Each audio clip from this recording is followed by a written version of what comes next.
দর্শক, আপনার বিকাশের পিন নাম্বার কিন্তু আমি জানি। হ্যাঁ, কথাটি সত্য শুনেছেন, সত্যিই জানি। কিন্তু দর্শক, এই ভিডিওতে ধারাবাহিকভাবে আমি কিন্তু দেখিয়ে দেব কিভাবে জানি। এর আগে কিছু কথা বলবো। বিকাশ যখন ব্যবহার করেন আর বিকাশের বিভিন্ন প্রতারণার সাইট রয়েছে, যে সকল সাইটগুলো কিন্তু আপনাকে জানতেই হবে। না জানলে যে কোনো সময় এই অনলাইন প্ল্যাটফর্ম থেকে হারিয়ে যেতে পারে আপনার মূল্যবান তথ্য, মূল্যবান অর্থ।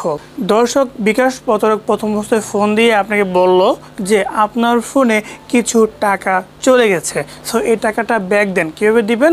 একটা কোড নাম্বার যাবে, সেই কোড নাম্বার আপনি তাকে দিয়ে দেন। সো এর মাধ্যমে কিন্তু সে আপনার টাকা নিয়ে নিতে পারে। এছাড়া উপবৃত্তির টাকা আপনার ফোনে চলে আসছে, লটারির টাকা চলে আসছে। কিছু সময়ের জন্য আপনার বিকাশ অ্যাকাউন্টটা বন্ধ করে দেওয়া হয়েছে। কেন আপনি এই সকল কাজগুলো করেন?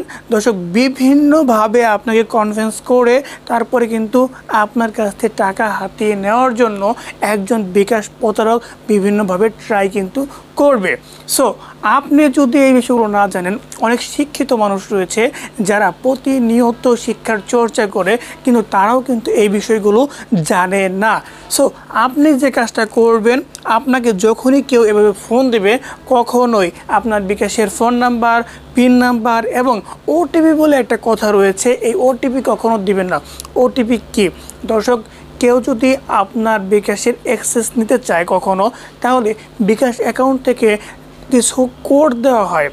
এই কোডগুলো আপনার ফোনে আসবে। সো আপনি যদি তাকে এই কোডগুলো বলে দেন, সে কিন্তু দূরে বসেই আপনার অ্যাকাউন্ট থেকে অলমোস্ট ফাঁকা করে দিতে পারে।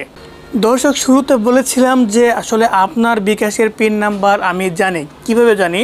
দর্শক, আমরা যারা বিকাশ ব্যবহার করে থাকি বা অনলাইন প্ল্যাটফর্ম ব্যবহার করে থাকি, তারা মনে রাখার স্বার্থে নিজেদের পিন নাম্বারটাকে, কিছু সিমিলার পিন নাম্বার রয়েছে, এই পিন নাম্বারগুলোই কিন্তু আমি প্রতিনিয়ত দিয়ে থাকি। সো কোন পিন নাম্বারগুলো দিয়ে থাকি সেগুলো আমি একটু বলে দিচ্ছি। দর্শক, কিছু কমন পিন নাম্বার রয়েছে, যে কমন পিন নাম্বারগুলো ব্যবহার করার ক্ষেত্রে আমাদেরকে অবশ্যই সতর্ক থাকতে হবে।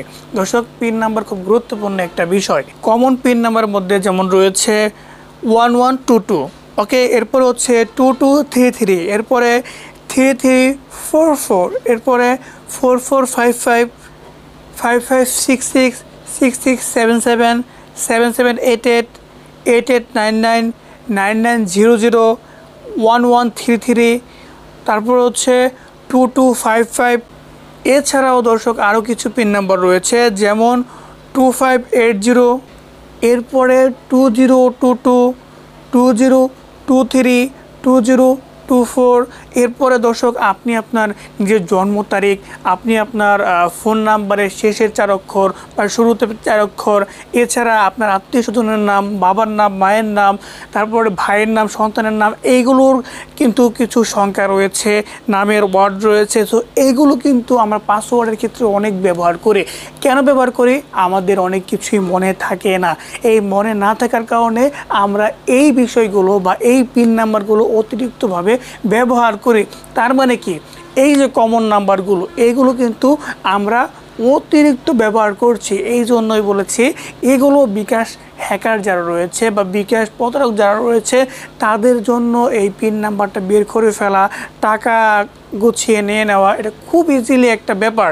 সো আপনি আপনার পিন নাম্বারটাকে এমনভাবে দিবেন যাতে করে এটার মধ্যে সংখ্যা থাকে, এছাড়া ডলার সেন্ট থাকে, এমনভাবে দিতে হবে যার মাধ্যমে যাতে এটা কখনোই কোনো সহজ পাসওয়ার্ড হিসেবে বিকাশ প্রতারক না ধরে নিতে পারে। যখন কঠিন পাসওয়ার্ড দেবেন তখন কিন্তু এটা সুরক্ষিত। এরপরে কথা হচ্ছে, পাসওয়ার্ড দেওয়ার পরেও যদি আপনি বিকাশ প্রতারকের কাছে হার মেনে যান বলতে সে আপনাকে বিভিন্নভাবে প্রতারণার মাধ্যমে হুবহু কাস্টমার কেয়ারের যারা রয়েছে, তারা যেভাবে কথা বলে ওইভাবেই কিন্তু আপনার সাথে কথা বলে তারপরে আপনাকে বোঝাবে যে আসলে আপনি এই কাজটা করেন, এভাবে করলে ভালো হয়, আপনাকে সালাম দিবে, আপনাকে কিন্তু যতটুকু মর্যাদা করা দরকার তার চাইতে বেশি করে তারপরে কিন্তু আপনার কাছ থেকে টাকাটা হাতিয়ে নেবে, যে কোনো পন্থায় হোক। কিন্তু আপনি যদি সকল কথা শুনেন, সব কিছু করেন, কিন্তু আপনার ফোনের পাসওয়ার্ড এবং আপনি যে ভেরিফিকেশন যে ওটিপি নাম্বার রয়েছে, অর্থাৎ আপনার অ্যাকাউন্টটা কিন্তু আপনি অন্য কোনো জায়গায় লগ ইন করতে পারেন। লগ ইন করলেও কিন্তু আপনার কাছে ওটিপি চলে আসে। সো এই ওটিপির যে কয়েকটা নাম্বার, এটা যদি আপনি কখনো না দেন তাহলে তার বাবারও সাধ্য নেই যে আপনার কাছ থেকে টাকা নিয়ে নেবে। যদি আপনার ফোনটা হারিয়ে যায় তাহলে দ্রুত আপনার সিমটাকে লক করে দিবেন এবং পারলে আপনার অ্যাকাউন্টটাকেও অফ করে দিবেন। এতে করে কী হবে, আপনার বিকাশের যে সেফটি সেটা কিন্তু বজায় থাকবে। দর্শক, বর্তমান সময়ে আইন শৃঙ্খলার বাহিনী কিন্তু একটা দলকে ধরে ফেলেছে যারা কিন্তু পেইড একটা অ্যাপকে কিনে নিয়ে তারপরে একই ফোনে একাধিক অ্যাপ ব্যবহার করে এমন প্রতারণা কিন্তু করে যাচ্ছে বলে আমরা কিন্তু জানতে পেরেছি। দর্শক, এটা কোনো ভুয়া খবর নয়, আপনারা পত্রিকা খুললে কিন্তু এটা দেখতে পাবেন। দর্শক, মূলত কি হয়েছিল, আমরা কিন্তু জানি যে আমাদের ফোনে একটা বিকাশ অ্যাপটা ব্যবহার করতে পারি এবং ওই সিমটা এই ফোনের মধ্যে ইনক্লুড থাকতে হবে, অর্থাৎ প্রবেশ করা থাকতে হবে, তাহলে কিন্তু আমরা এটাকে ব্যবহার করতে পারবো, অন্যথায় করতে পারবো না। প্রতারকরা কী করেছে, একটা পেড অ্যাপকে কিনে সেটাকে একাধিক অ্যাপে পরিণত করেছে এবং প্রতিনিয়ত আপনাকে বলেন, আপনার আশেপাশের লোক বলেন, সকলে কিন্তু প্রতারণা করে যাচ্ছে, এর মাধ্যমে হাতিয়ে নিচ্ছে টাকা। সো দর্শক, যে সকল তথ্যগুলো বললাম খুব ইম্পর্টেন্ট কথা। দর্শক, আশা করি ভিডিওটি ভালো লেগেছে। আজকের ভিডিওটি যদি ভালো লেগে থাকে অবশ্যই একটা লাইক দেবেন, কমেন্টে মতামত জানাবেন। ভ্যারিয়েশন টেকের পায়ে থাকার জন্য অবশ্যই সাবস্ক্রাইব করবেন। দেখা হচ্ছে পরবর্তী কোনো ভিডিওতে।